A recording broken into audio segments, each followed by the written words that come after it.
Supreme court ने मथुरा की शाही ईदगाह मस्जिद स्थल को कृष्ण जन्मभूमि के रूप में मान्यता देने और मस्जिद को हटाने के लिए एक जनहित याचिका यानी कि पीआईएल को खारिज कर दिया है। इसके पहले इलाहाबाद हाई कोर्ट ने भी इस तरीके की याचिका को खारिज कर दिया था, जिसके खिलाफ में सुप्रीम कोर्ट में अपील की गई थी। हालांकि सुप्रीम कोर्ट ने कहा कि याचिकाकर्ता किसी भी कानून की वैधता को चुनौती देते हुए एक अलग याचिका दायर कर सकते हैं। सुप्रीम कोर्ट में न्यायमूर्ति संजीव खन्ना और न्यायमूर्ति दीपांकर दत्ता की पीठ के समक्ष शुक्रवार को हुई सुनवाई। पिछले अक्टूबर में इलाहाबाद उच्च न्यायालय द्वारा जनहित याचिका खारिज करने के बाद अधिवक्ता महक महेश्वरी ने सुप्रीम कोर्ट में याचिका दायर की थी। उन्होंने विवादित स्थल को हिंदू भगवान श्री कृष्ण के वास्तविक जन्म स्थान के रूप में मान्यता देने की गुहार लगाई थी सुप्रीम कोर्ट से और कृष्ण जन्मभूमि जन्म स्थान के लिए एक ट्रस्ट की स्थापना के लिए जमीन हिंदुओं को सौंपने का आग्रह किया था।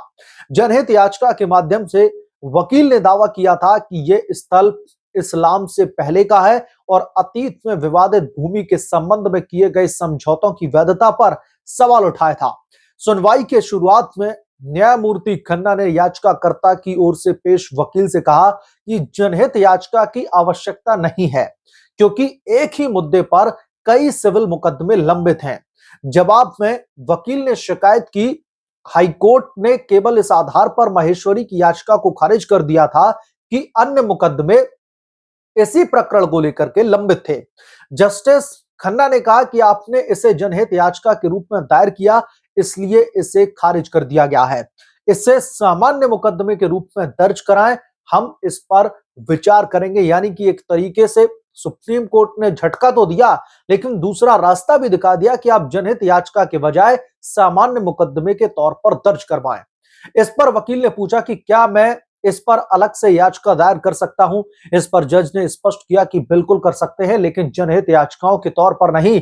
आपको बता दें कि इस मस्जिद को भगवान श्री कृष्ण के मंदिर को तोड़ करके बनाए जाने का दावा इलाहाबाद हाईकोर्ट में किया गया था।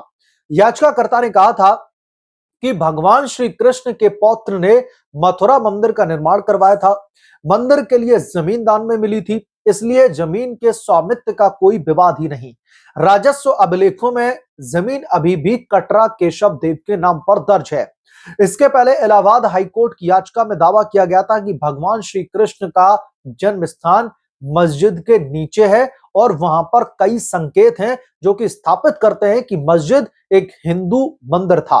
वहां पर कमल के आकार का एक स्तंभ है जो कि हिंदू मंदिरों की एक विशेषता होता है और शेषनाग की भी एक प्रतिकृति वहां पर पाई गई है जो कि हिंदू देवी देवताओं में से एक है, जिन्होंने जन्म की रात भगवान श्री कृष्ण की रक्षा की थी। तो जाहिर तौर पर सुप्रीम कोर्ट ने याचिका तो खारिज कर दी जो जनहित याचिका थी पीआईएल, लेकिन सामान्य मुकदमे दर्ज करने की सलाह दे दी है।